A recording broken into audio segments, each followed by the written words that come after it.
和那个咱们就是很多这个会讲中文的，并且还是 SQL 的 customer， 咱们有一个沟通的机会哈。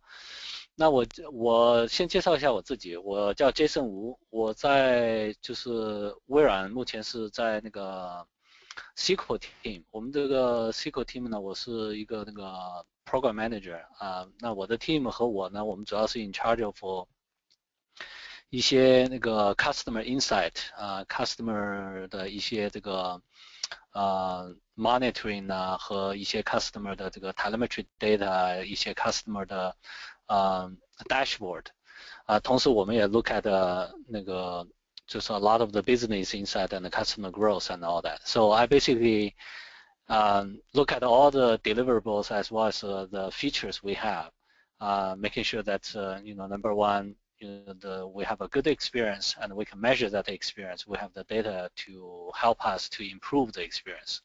Secondly, also understand the usage of the features, the adoptions. How do we get more people to be aware of the features as well as adopting them, using them, and help, basically help customer make the best use of the new features and what we have.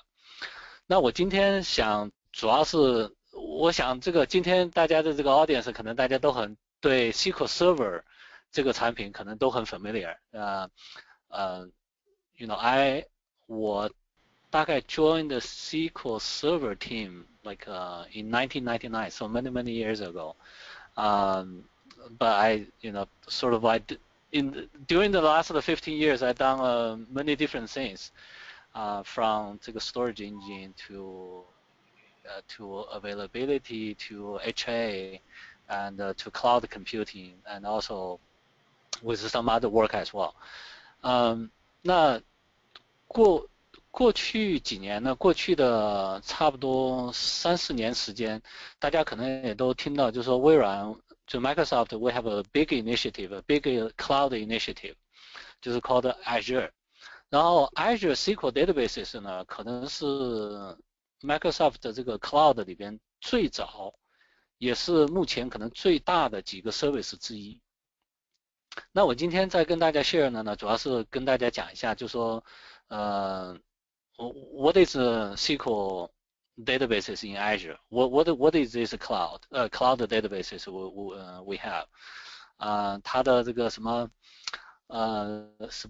这个按照中国话怎么讲？它的历史和今生和将来大概是一个什么样子？那希望呢，就是说能够给大家一个简单的介绍。大家有什么 question 呀 ，feel free to ping me。这我的 email 已经写在上面，然后你也这个 chat window 的话，你也可以就是说随时的提问，好吧？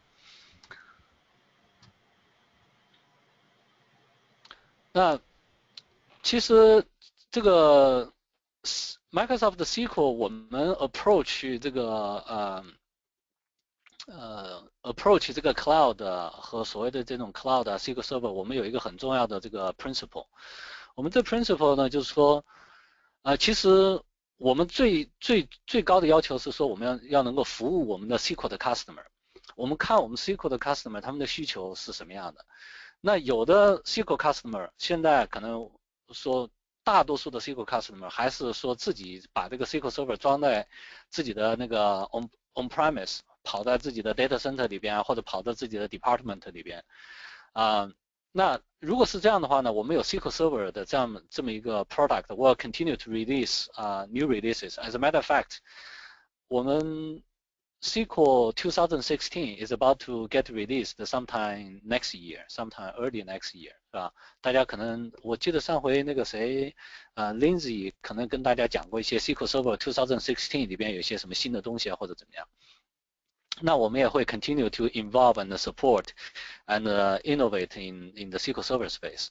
那我们还有一个呢，就是说很多客户讲我们现在 IT 他们就是越来越那个 business 和 IT 他们对这个turn around 的这个时间的要求越来越快，越来越短。那很多时候呢，就是说 IT 都来不及买机器，然后呢，这个有可能这个 demand 有可能今天来，你可能 run 上几天的时间，然后你说这个月这个 report run 完了，我就可以把这个 machine 可以 shut down 了。那在这种情况下呢，我们也有 offer，就是说在 Azure 上面，我们 offer SQL optimized 的 virtual machines。所以你可以想象说，你去 Azure 上面，我们说我们要 optimize 的 SQL VM。You can click a few buttons and get a VM running within, let's say, 5 minutes, right? With whatever the latest SQL version or the previous SQL version installed. And then you can get your app installed and get that running. And you can save your images and for future, right?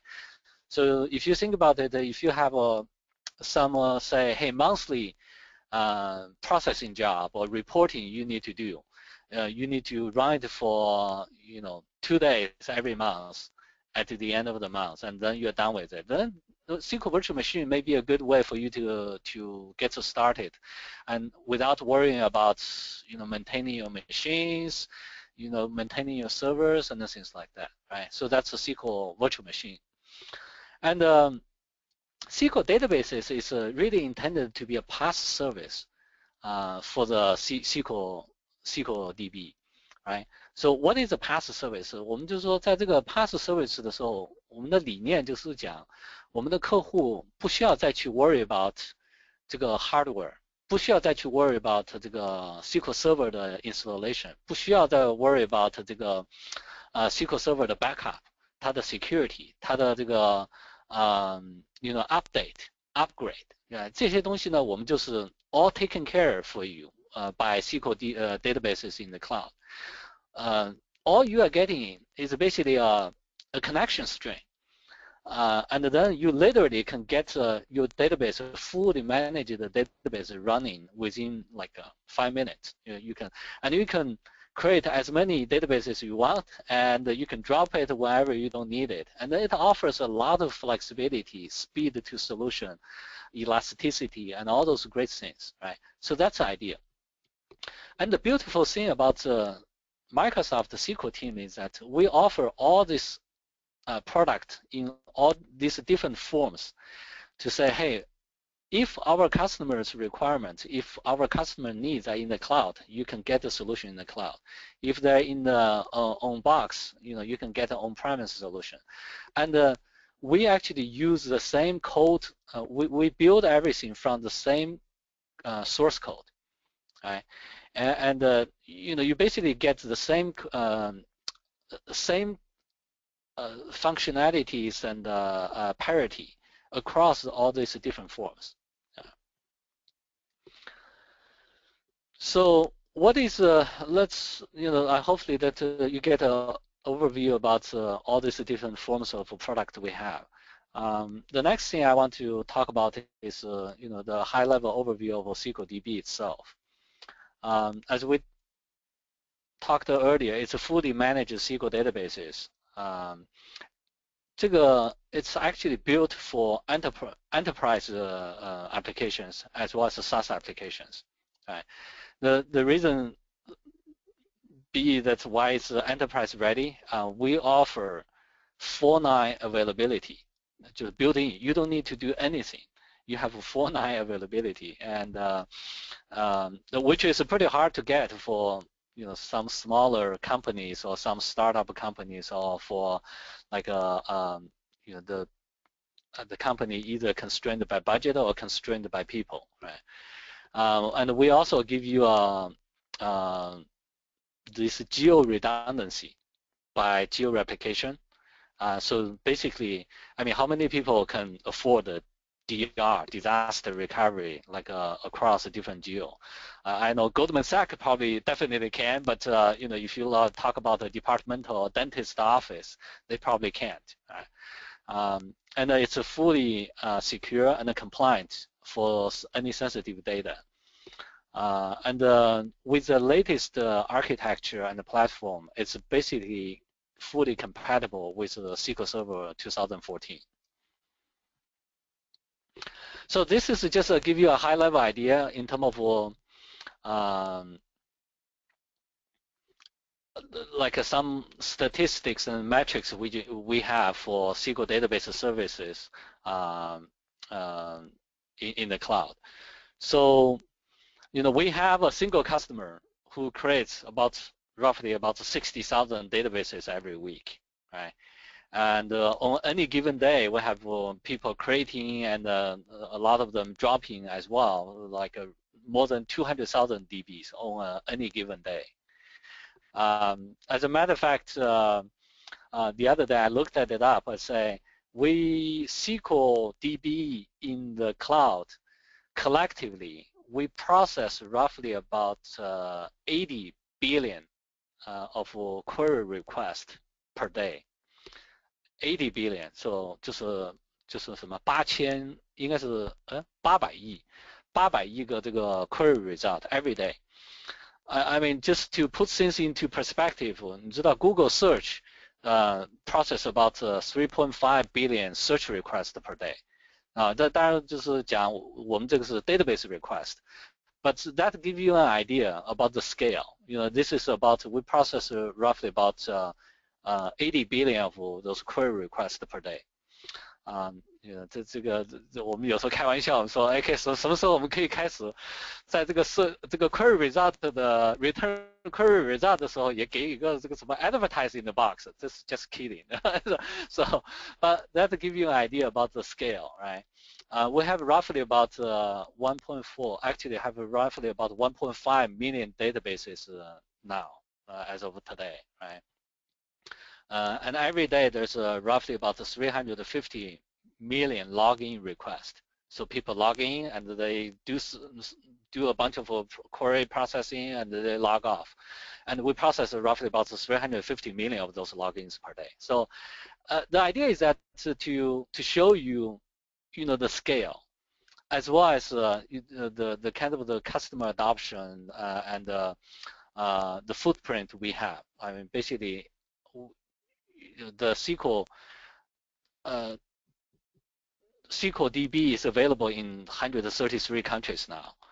So it's pretty much anywhere in the world. If you want to use it, you can have it. And these are just a list of customers who are choosing SQL databases for their production usage, right? This set of customers vary from ISVs and SaaS customers. These are the companies who are developing like cloud applications or SaaS applications based on the SQL databases. We have some MYOB and Sage. They are some of the largest like accounting software service providers in Europe as well as in Australia. We have Azure, which is probably the largest GeoMap data providers in the United States. Data Castle, which is a data backup company, right? So that's a set of customers. We also have a lot of enterprise customers who are like basically moving a lot of their line of business apps onto SQL DB. I mean, the example includes Samsung, who runs a lot of their smart TV enterprise apps behind on top of SQL DB. We have EasyJet. We have a Pottermore, which is this Harry Potter series. The whole website, the whole order fulfillment is built on like a SQL DB. And we also have some customers, enterprise customers, who are serving their internal customers. Like these are the line of business apps. These companies include Track, Callaway, and a bunch of Ford, Volvo cars, and a lot of those companies like that. Right?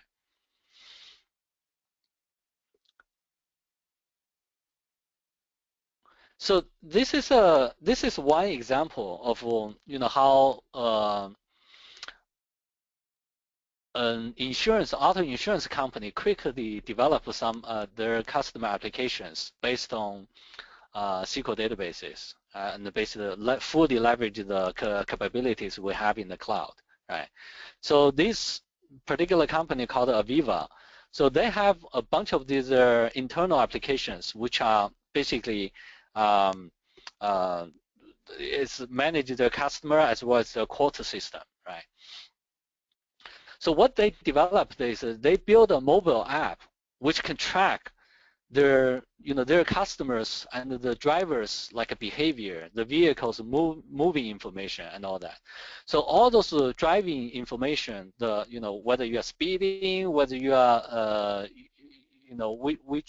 what are the places you go, how fast you are going, and all the turns and the brakes and all things like that. They pump a lot of those driving information and the telemetry into the SQL databases in the cloud. And they also store a bunch of the other, for some of the kind of log information they store in the Azure table stores for the unstructured data.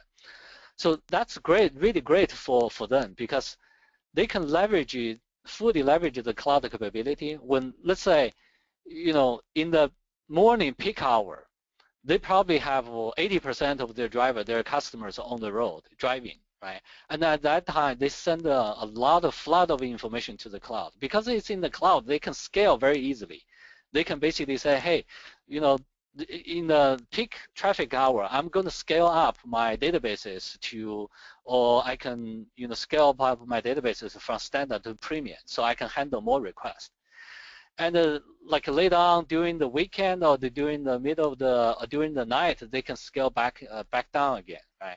So this gives them a lot of flexibility. And if they sign up for a lot of new customers, the system can just grow naturally with those, right?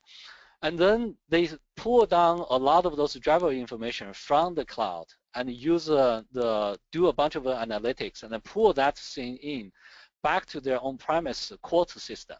So they can say, hey, based on the driving behavior of this particular customer, I think we can give this guy 15% discount just because he's a great driver and we know it, right? So that's like a great example of how folks are leveraging the cloud and leveraging SQL databases to develop the application better, to serve their customer better. So now, what are all the SQL databases we offer in the cloud? So this is a high-level overview, and we basically have 3 different tiers: basic, standard, and premium.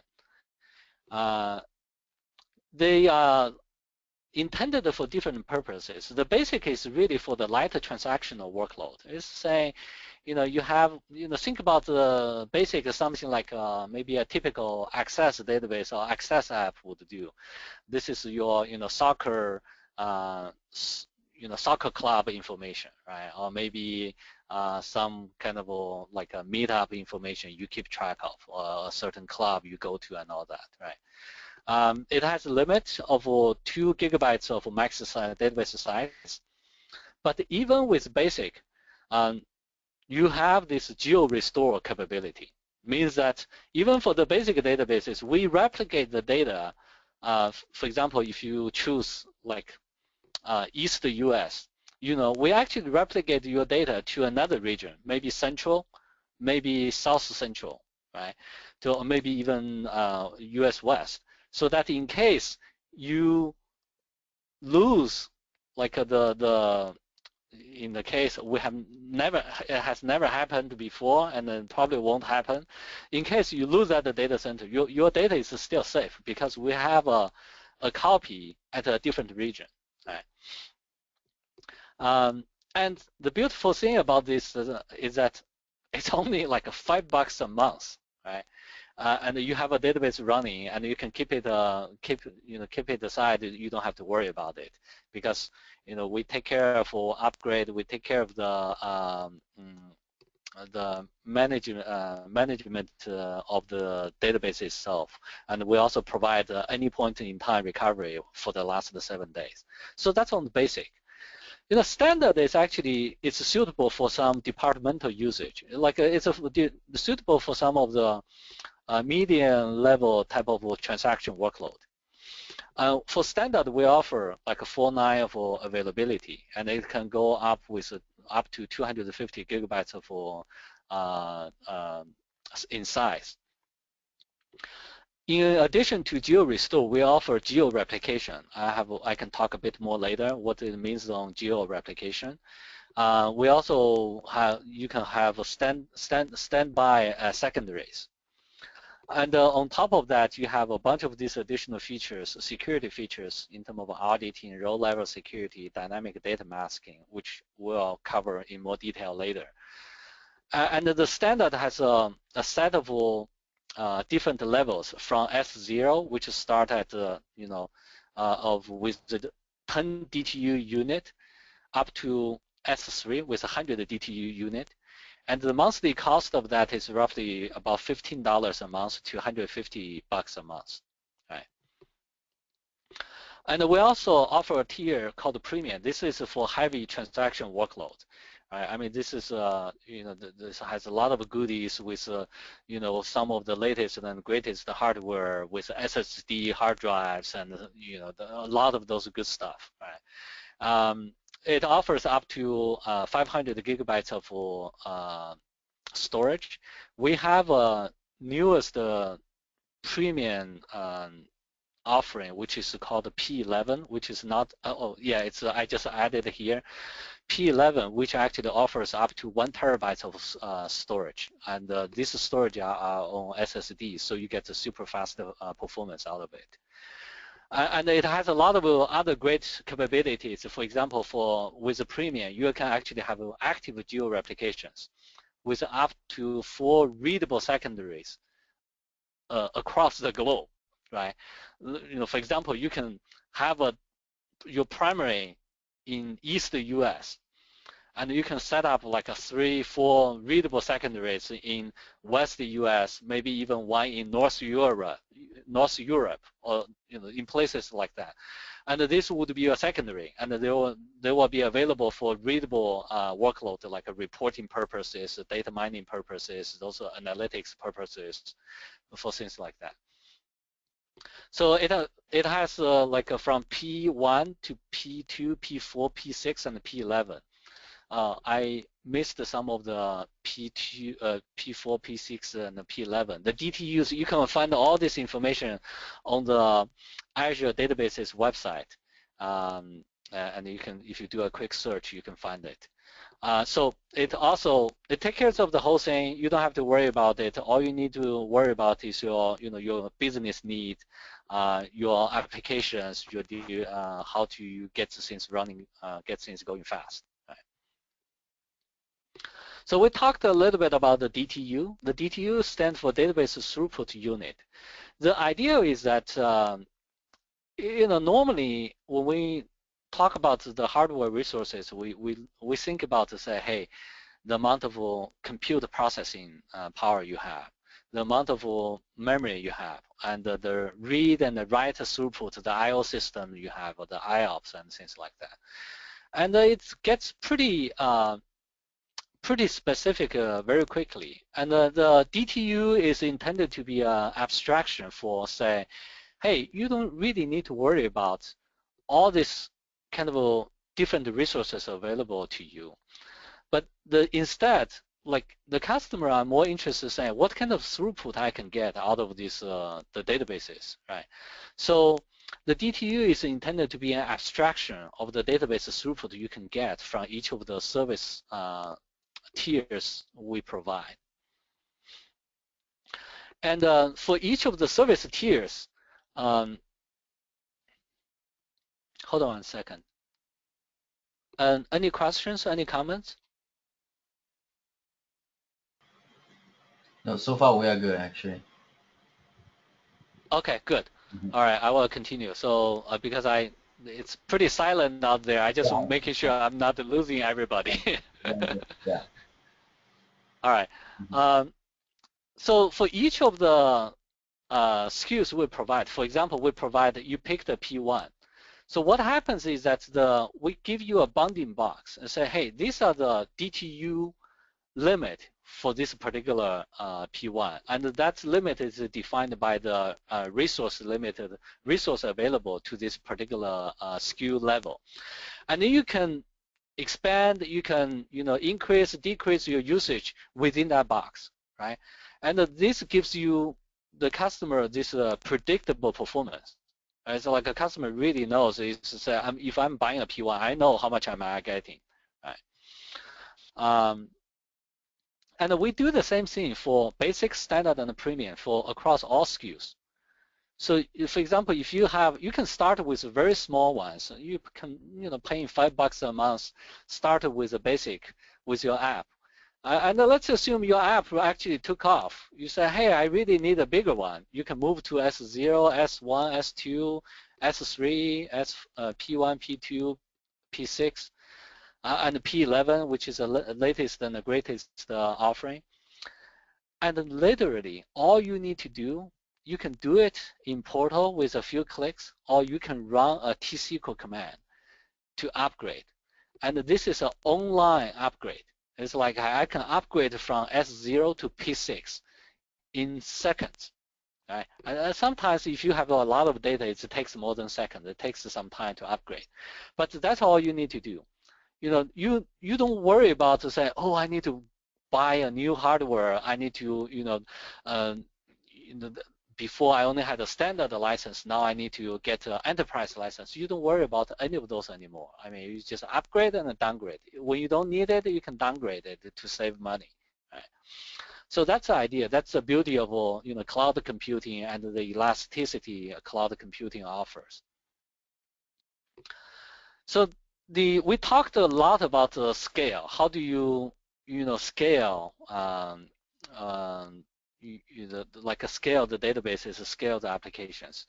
So like I list some of the common patterns we have. For example, you can scale by using a very large databases. You can pick a P11 databases and use that and dump all your data to it, right? You can also do some vertically partitioned databases. For example, you can do this invoice, order, and inventory, put them into different databases, right? A lot of our customers, especially for the SaaS ISV customers, they actually do a lot of this scale by partition their tenant to different databases, right? I mean, a classic example is MYOB. MYOB is like one of the largest accounting software providers in the world. There's a company based out of Australia. They have like hundreds of thousands of customers. They basically create a database for each of them. Their application, they store their application runs,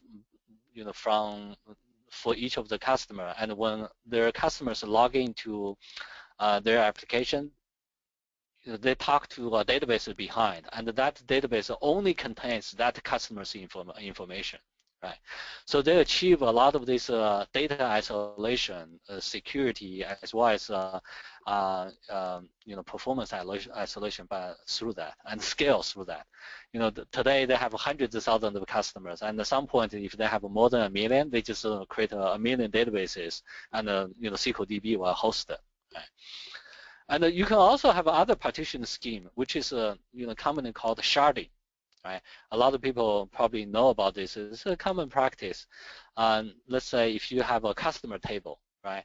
If your customer table is really, really large, you can partition that table across many, many different databases, a customer database across many, many different ones.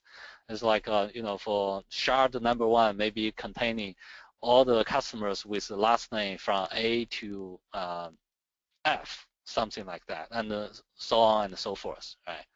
So these are the common patterns. And the scale is actually one of the hardest things to crack, and that's one of the, both for scale up, scale out, as well as scaling down, right? And that's the main thing we have been putting a lot of energy on, trying to, solve the hard problems so our customers our service can be very, very easy for customers to use. So here I'm talking about some of the options we have in terms of how do you scale with the SQL databases in the cloud. I mean, early on we talked about how you can scale up, right? You can scale from minimum like a basic databases up to P11, right? P11 basically is the latest and greatest server and hardware you can get nowadays, right? So you can do that to scale, like a scale up. That's very easy. That gives you the option. And the other thing is like the other option is like you can do horizontal scale, right? You can create many P11s if your business requires so, right? And you can create those, for each of your critical apps, you can designate one P11 premium, like a SKU P11 to them, or you can partition your workload to many different P11 databases, and you achieve scale out in that case. And later on, if we have time, I can touch base on some of the work technology will provide to help you to do sharding, to manage sharding, and to scale out better. We're trying to make the query somewhat transparent, and we also try to make the management easy for you. So those are the kind of high-level options we have. So we talked quite a bit about the SQL databases. I don't know how many of you have used it in the past. Early this year, we GA'd like a SQL databases V11. And what's unique about the V12? What's unique about V12 is that it's a completely new platform and architecture, which brings like pretty much full parity with SQL Server 2014, what you have on premise or what you have installed on box, right? So this makes the app migration and app provides this almost full app compatibility, right? So that's allows customers to try out the cloud database much easier, and then they can migrate the data a lot easier and all that, right? And in addition to that, we also added a bunch of this support, support for table partitioning and parallel queries, online index build, which we all have had on premise for quite some time, and also this expanded programming surface areas, including CRR support, full text search, change tracking. And you can also support heaps now.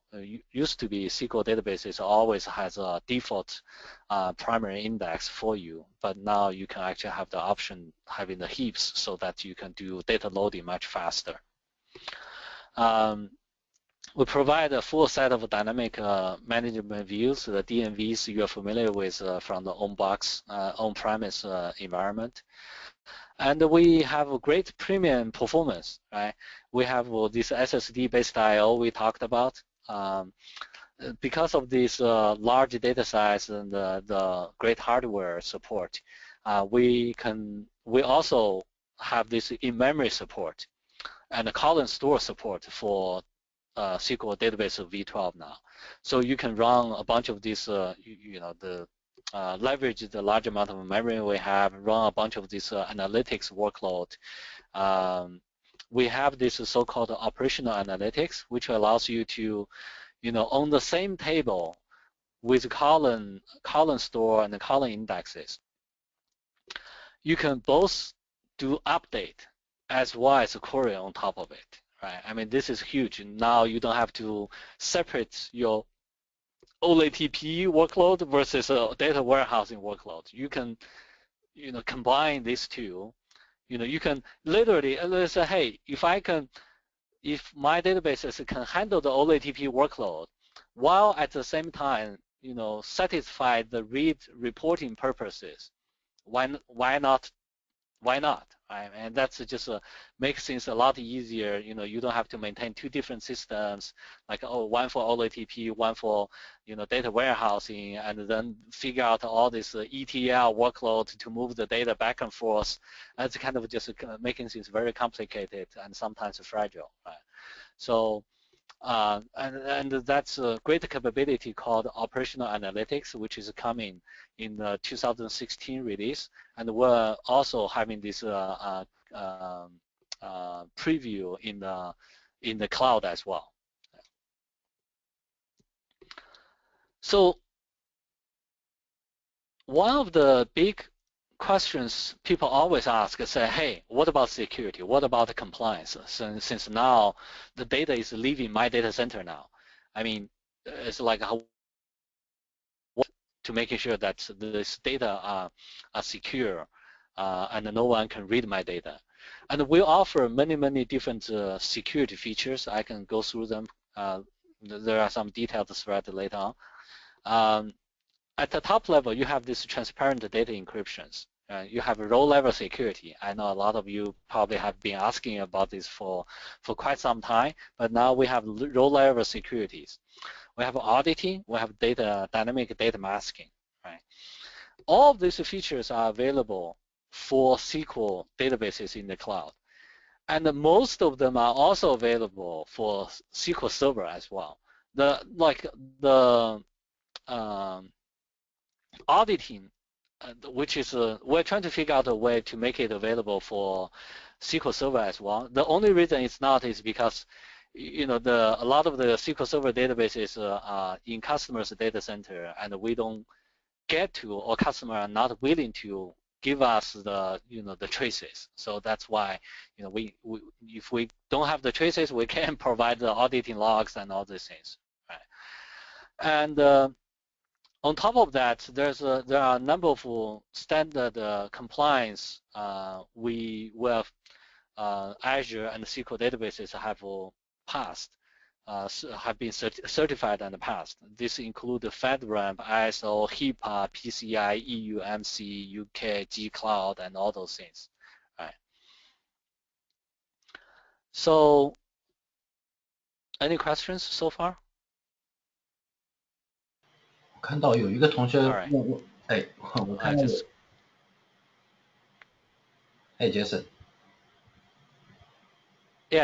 有什么问题吗？大家？对，我看到有一个同学问了这样一个问题，就是你提到一个 user case，一个 tenant in one DB，so 它的 question 是这样的，那每个 DB 之间相互 reference、相互共用的那些数据就不得不 replicated， 是还是不是？第二个问题是它的 release cycle 变得越来越复杂，我每个 table 的 change 我必须 push 到50个 tenant 所在的50个 DB 里面去，所以它的两个问题，你的 comments 是？ 非常好的问题。那个我看看我有没有一个 slide handle this，but I can answer it now。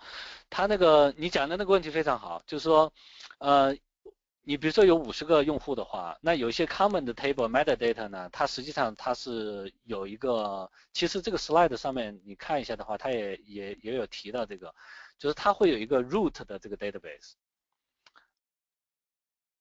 你看，就是说我们在这里的话，它有一个就是说 root 的 database。这个 root 的 database 呢 ，in general 是keep 这些 metadata 这些，就是基本上是说你这个 app developer 或者这个 SaaS provider， 你是 keep 一些这种 housekeeping 的 information 啊，这些 metadata in the root database。And you can actually have multiple root databases。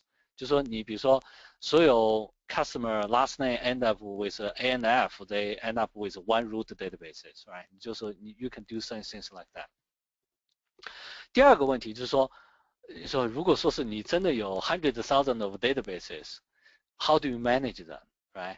How do you push out the changes? 它这个有 many different options。一个 option 就是我们每一个这个 databases out there， 你其实都是 support 这个 PowerShell 和那个有 API 的那个既有 API REST API 又有 PowerShell 的，所以你可以 programmatically， 比如说 update change the table, update each of the databases.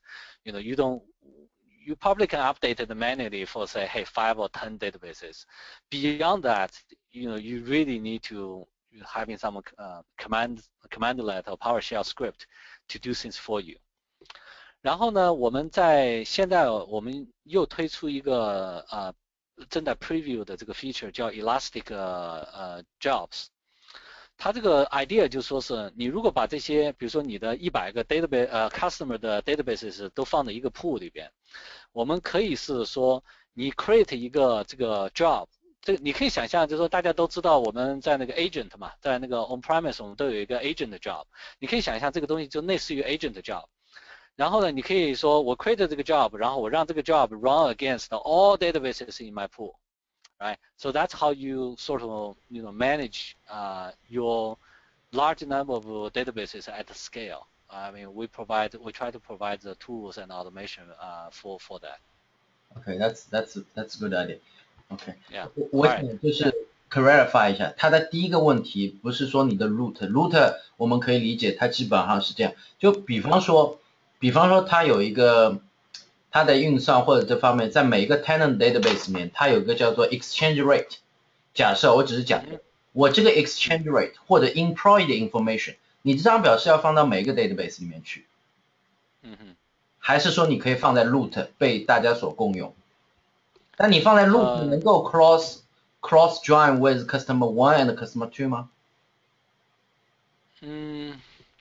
那个大多数人呢，我们看见的客户的 practice 呢，在这种情况下，就说，是把 customer 1跟 customer 1相关的 information 放到一个地方。这样的话呢，这个 customer 1和 customer 2是从来不 join 的。Okay. 因为这个是 for 这个 security 和 isolation。Right. Okay. 因为你这个conceptually 你 customer 1可能 customer 1和 customer 2可能是 competitor。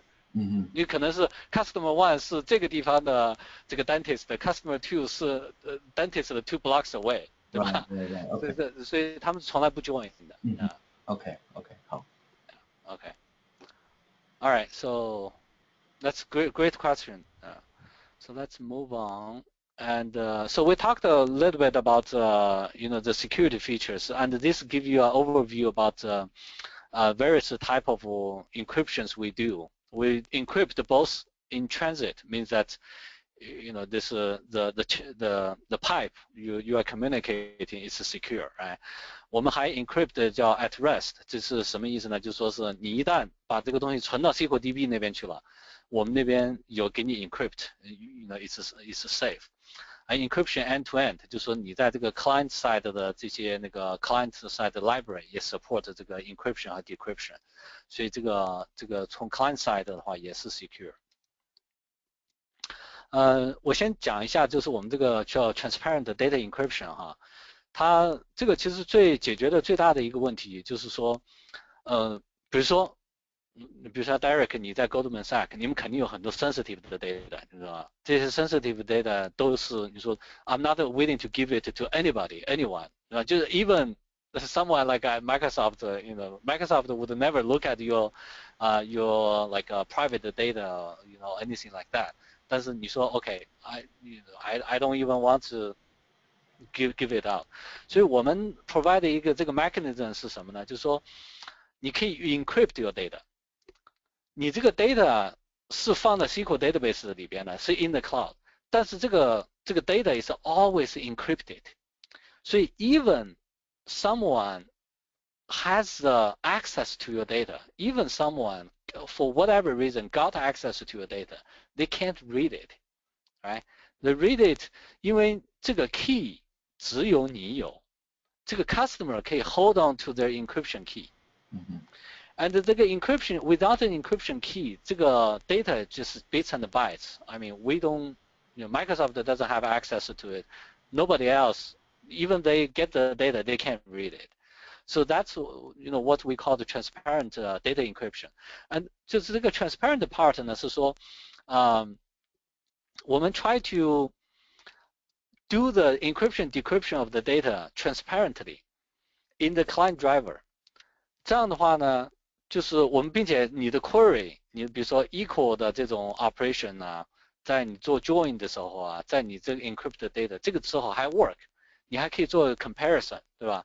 那在这样的时候呢，就是 we try to make this although the data is encrypted, make it transparent to the applications. So you get sort of the security as well as the transparency and the convenience for your applications. Right? So that's one, and which is available in public preview for SQL databases as of now, and we're looking at the GA sometime soon. We also have this row-level security, and probably a lot of you are familiar with, right? I mean, this it's a much finer granularity sort of over specific rows in a database table, right? So you can you can allow access to the table, but limit access to certain sensitive rows, right? So that's a row-level security feature. Dynamic data masking is very interesting as well. So you know what is a common user scenario is this: is say, hey, I have customers. I need their billing information. They give me a credit card. The credit card information is probably stored, hashed, encrypted in the database. But when the developers or when the DBAs need to manage the need to write the app or need to manage the table or the database, they need access to this information. But you don't really want them to see the full credit card or the social security number. So with the dynamic data masking, it's basically, we mask, for example, the first 10 digits of the credit card, only give you the last 3 digits or last 4 digits. So it's enough for you, for developer to write the apps and making sure things are working, for the DBAs to manage it. But it really hides the sensitive information from the unnecessary personnel, right? So that's the idea. So that's kind of the capabilities regarding to securities and the compliances, what we have for SQL databases. The next I want to cover quickly is that the data protection, right? We talked about this geo restore capability. This is basically saying, hey, for your database files are replicated into a different geo region, or under your backup, you have this geo-redundant backups somewhere else, right? And in case something goes wrong, if you need it, even you lose your local data center, your data is still available. But certainly, I mean, if it's a backup, you have, we have this restore RPO, which is a restore point objective less than 1 hour. So you can potentially lose up to 1 hour of data, right? And the recovery time is, from minutes to hours, depending on how big your database files are and all that, right? And if you say, hey, that's not good enough for me, and I have critical applications, we offer this feature called geo-replication. We provide asynchronous replication of your data from one site to up to 4 sites globally, right? And you can choose to say, hey, I'm willing to even to wait and do some of the synchronized replications. Then you can really achieve this high RPO, come less than 5 seconds. Like you would literally not lose any data, maybe up to 5 seconds of data, right? And your recovery time is a lot faster. It's like less than 30 seconds.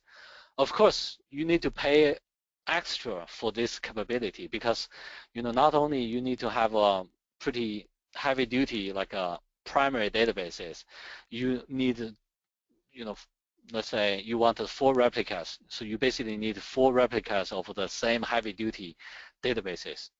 But we try to make those databases available to you for reporting purposes, for read-only workload, so that you can actually not let those secondary sitting idle. You can actually make use of those. Right?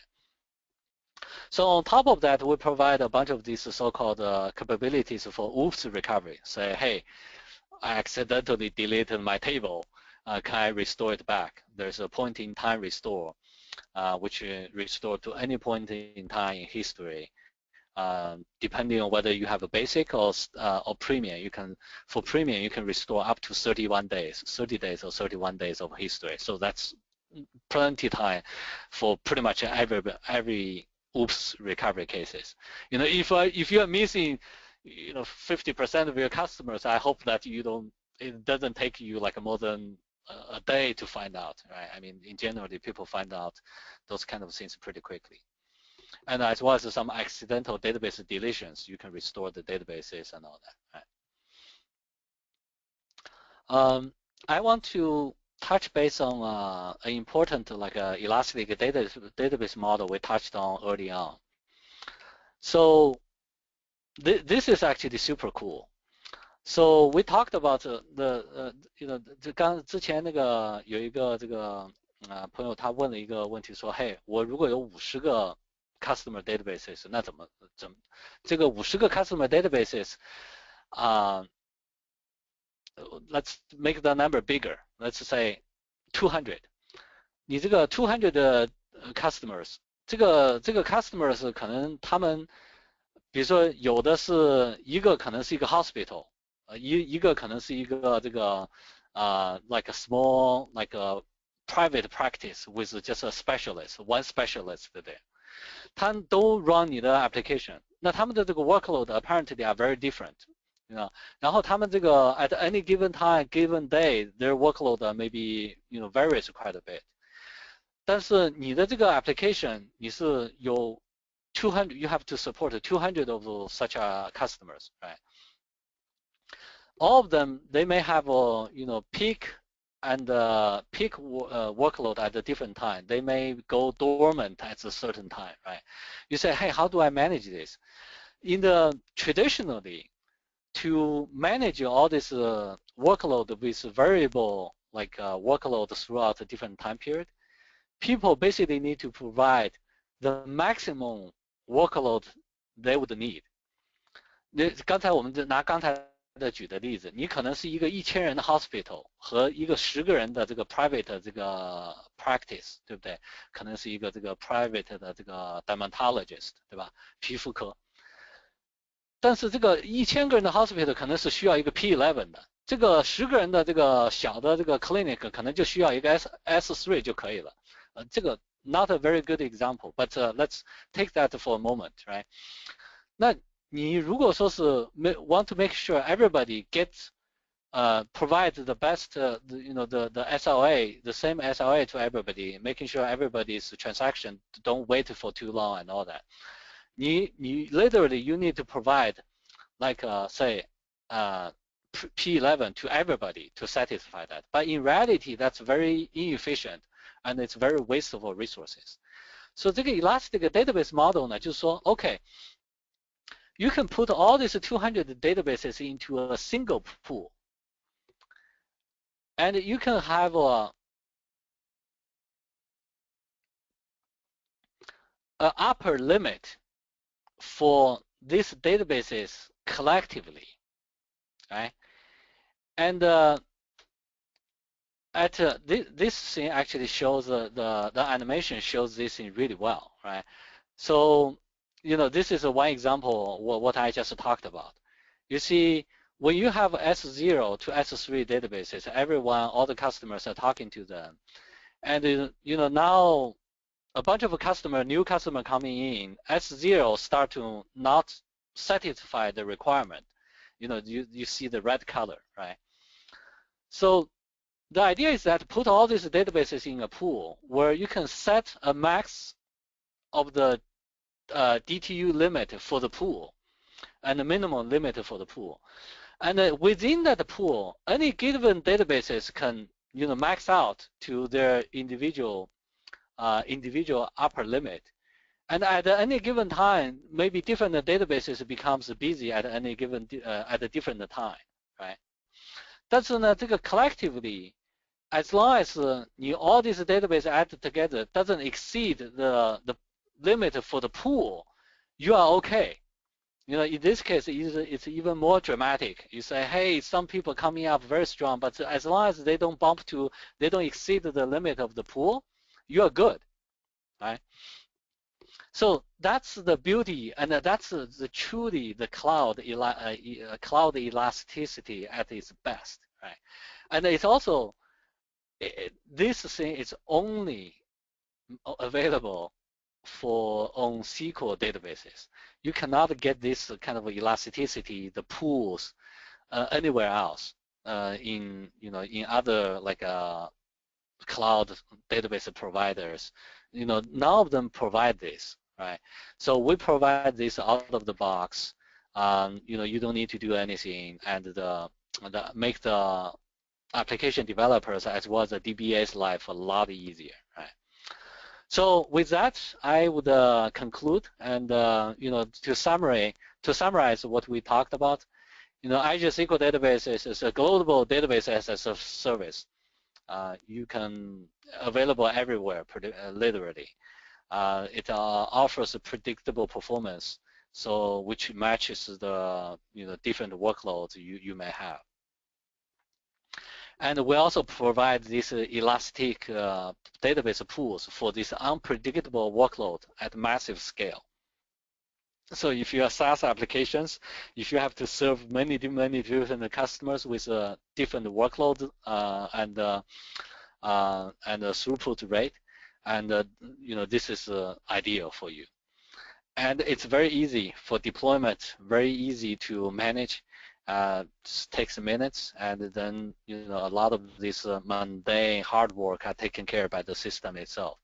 So I encourage all of you to go ahead and give it a try, and let me know what you think of it, and let me know what kind of feedback or questions you may have. So we have roughly about 3 more minutes left. I would open that up for questions if you have any. OK， Jason， 我 pass 一个 question 给你，当然我不知道你熟不熟悉这个系统，你可以看，我可以帮你再读一遍。这个同学的问题是这样的，他说，challenge we have the encrypted data, how we create index on because you already encrypted it. So what's a solution for create index on the encrypted data? Yeah, this is a very good question. So, 那个 index support 是I need to confirm this, but I think you can actually create index on encrypted data. There are some limits, like not all the operators would work. I know for sure it's comparison works. 就是说是这两个是不是一样的这个东西，但是如果说是 for certain range operations, it may not work. But I need to, can you shoot me an email and I can confirm this? And this is a very good question. That's actually the goal for us is eventually to support index as well as other operations in a transparent way, a completely transparent way. 但是因为你把那个 data encrypted， 如果我们 only this actually requires us to decrypt the data once we read it back to memory. So 这个 sometimes if we don't have the key and you only do the decryption at the client level, we can't do that, right? So if you can shoot me an email, I can follow up and give you a more specific answer and the details you need. Okay, great. 另外一个同学在问那个 V12，它的 authentication type 有什么变化吗？ Oh yeah, that's a very good question. So 我们现在那个 SQL databases 我们 only support the SQL authentication， right? 所以我想那个同学其实是可能是不是可能是已经用过，在 interest 的说是 what about Windows authentication？ 我们现在正在有一个这个 work 叫 Azure Active Directory concept authentication。这样的话呢，你就是说你可以把你的那个 domain controller on-premise 的 domain controller Active Directory authentication pass to Azure, and Azure would acknowledge that.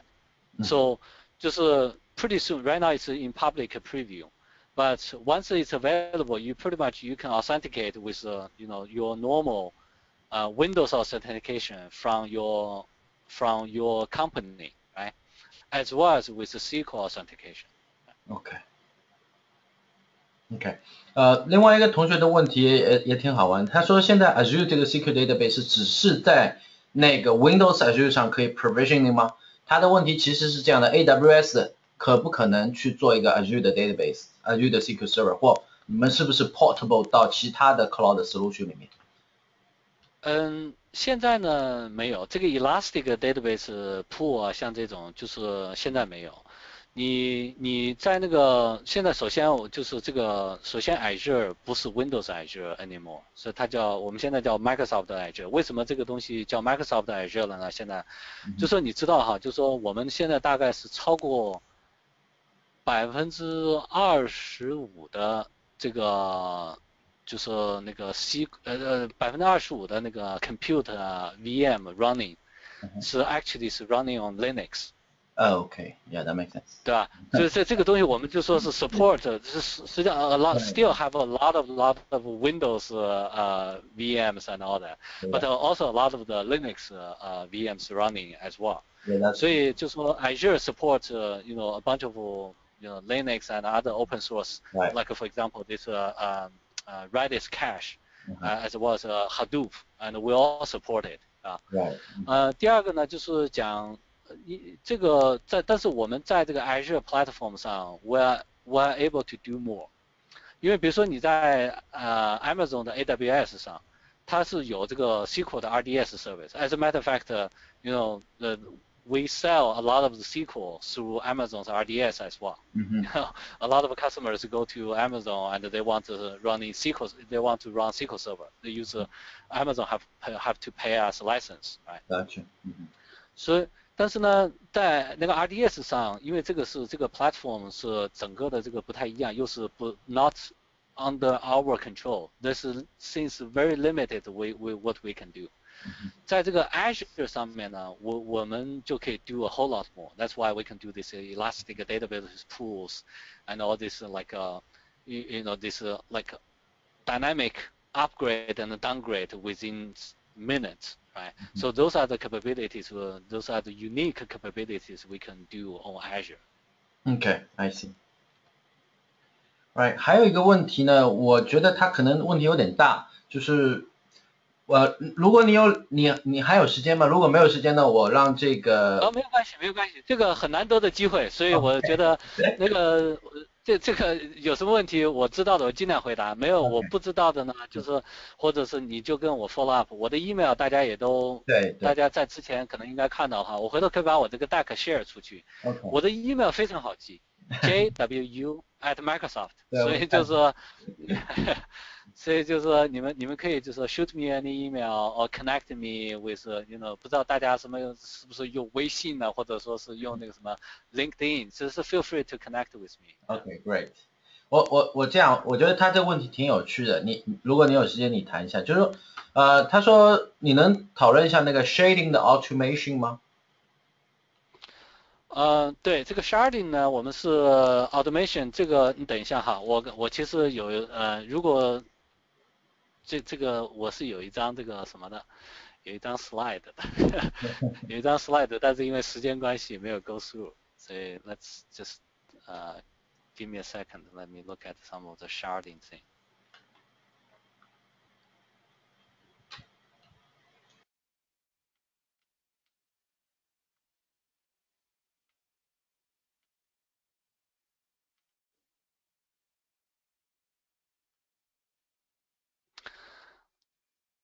所以这个现在大家都能看见这个 slide 哈，所以这个Derek 能看见哈？对，我们可以看到。OK， 所以呢，这个 sharding 我们实际上呢，我们是 provide 一些这个 client 的 API 和这个 management 的一些 service。其实 sharding 这个刚才我们也讲到，这个 basic concept 大家都知道，就是说怎么样把我的，比如说我的 customer 数据或者我的这个 order 的这个数据，我给它 shard 到不一样的数据库里边去。但是 sharding 最难的是两个方面，一个是你怎么 run 一个 global query， 你的 query 有的时候可能是 local 的，就是说从 shard one 我就可以拿到 result back， 有的时候可能是 span multiple sharding 的，你这个时候你怎么样，就是你相当于成了一个cross database 的 query， 这个东西你怎么 run， 怎么 query 它？我们这个地方呢，就是说我们提供一个从那个 client.net 的 API 里边，我们提供一些这种 capability， 就是 data dependent routing 和 multi-shard query。这个 capability 呢，你这个有 detail， 回头我可以把这个东西 forward 给大家。你就说你在你的那个 development 的时候，you don't have to make it like somewhat transparent. As long, we can figure out to say whether your data is located in a single shard or in 2 shards or across 10 shards. We can figure it out, and then the query result come back without you knowing like exactly which shard they're coming from, right? So that's one. 它第二个比较难的是说这个 shard 其实是 manage 它其实蛮 tricky 的。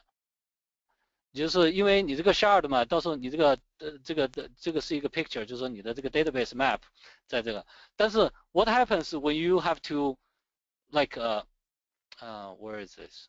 This is some query examples. You can, these are showing you some query examples.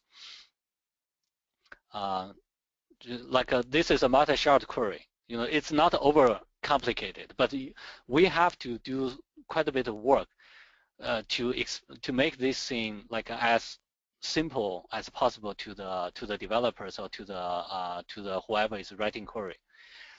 但是从 management point of view， 其实比较复杂的一个时候就是说 when you have to merge or split your shards。因为比如说我这个哪一天 all of a sudden 你说我们比如说这个像美国人这边名字可能是以这个什么 W 结尾的或者 Z 结尾的这个名字不是那么多的。但是你要如果真的是像这个什么美国这个什么人口预测一样说过30年亚洲人口要占到15%，那到那个时候以 W 结尾的和 Z 结尾的这个 last name probably going to be a whole lot more, right?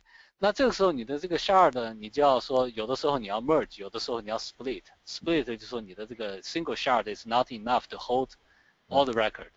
那这个时候就是说你怎么样 manage 它，怎么样 perform a split and merge action and making sure your query still works。这个时候呢，我们这个management experience 也是 provide support for those。Okay, great. OK， 我们对还有个我估计是最后一个问题了，就是说有一个朋友他碰到这样一个问题，他说这个 concurrent user 多的时候，他经常碰到一些 reach the limitation 的 error。他说，当然 upgrading 是一个选择 ，upgrading the service level 是一个选择。那除此之外，从 technical 角度，如果他不想有更大的一个 build 的话，有没有其他的 alternative 的 approach？OK， 它是什么 error？ 他说sometimes I got concurrent connection users reach the limitation error。OK， 这个的话可能是这个可能是需要 upgrade， 因为如果这样的话呢，就是因为我们在这个 database， 就是说它本身它的 resource available to that particular database is somewhat predictable and constrained。Right， 这样的话也是 fair， 你 depend on 你看就是相当于你买哪个套餐嘛，对吧？在这种时候呢，可能是就是说你可能是有一个东西你可以去 try 一下的，就是我们现在就是在这个 SQL databases 呢，我们给你 provide 一些这个 insight workload insight。这个 workload insight 呢，我们会你可以 go ahead and try it out. I think it's available in public preview now. What it does is 它可以 analyze 你的 database based on your workload， 这样的话会告诉你啊，你是可能是缺了一些 index 啊，或者说是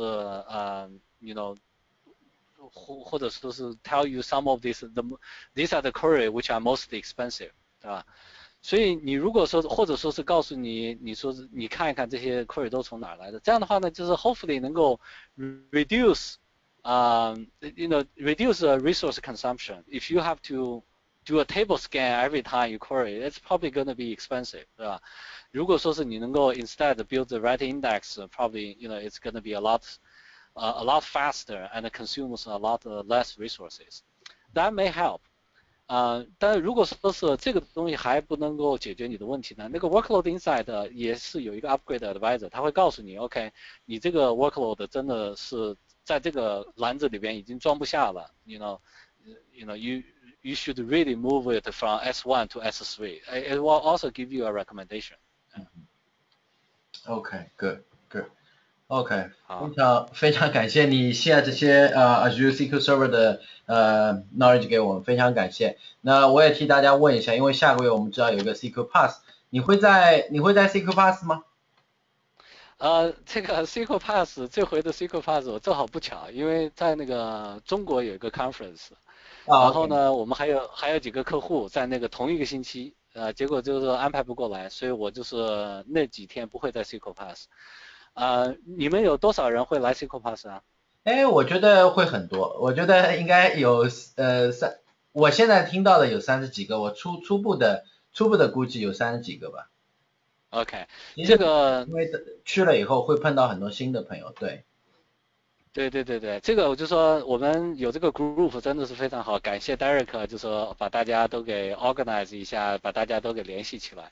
我觉得我们到以后有比如说 SQL Pass 啊，有一些 SQL 的 conference 啊，you know，我们应该找一个时间一起大家面对面的聚一聚，聊一聊的。我觉得这个可能有很多很好的这个 sharing 和 learning 的。Yeah, of course。其实我们每次呢去 SQL Pass，我们都会聚一聚聊一聊的，人太多，有时候几个桌子也坐不下，所以其实每年都会好的好的，聚一聚。对，好，有机会对，再请你来跟我们 share 一下关于 SQL Azure 的以后的发展，它的 V13 maybe V14。So 非常感谢你的时间。